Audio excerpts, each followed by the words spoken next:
dintre voi văd arhitectura ca fiind doar o simplă meserie, însă în realitate o putem încadra în domeniul artei, la fel ca muzica și dansul, de exemplu.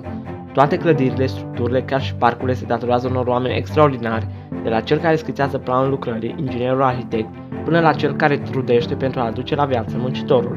Pe scurt, arhitectura este știința și arta de a proiecta și construi clădiri sau ansamblu de clădiri potrivit anumitor proporții și reguli, în funcție de caracterul și destinația construcțiilor. Pe de altă parte, arhitectura poate fi și un termen specific unor tipuri de construcții.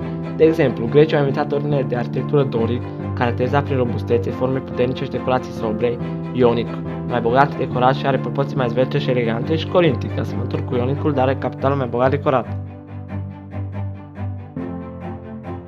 Arhitectura s-a dezvoltat extrem de tare în ultimii ani, astfel încât majoritatea construcțiilor sunt realizate în diferite programe pe calculator.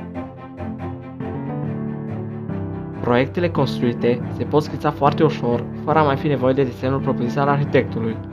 Pur și simplu, softul analizează construcția din toate unghiurile, iar apoi este trasată pe foaie de anumite hardware-uri, cum ar fi imprimanta. În secvența alăturată tocmai priviți un proiect creat de noi. Acest proiect poate fi pus de exemplu pe un stick și dat direct firmei cu care aveți contract fără alte implicații. Ca ultimă parte a acestei prezentări o să facem un tur mai detaliat al casei. La parter este living-ul și bucătăria, după cum ați văzut. Sus sunt 3 camere și o baie. Toate obiectele vor fi așezate în casă exact cum vedeți aici. De exemplu, patul, dulapul, biroul.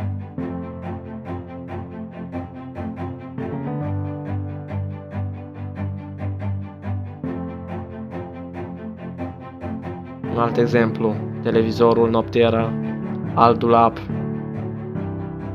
oglinda. Și balconul.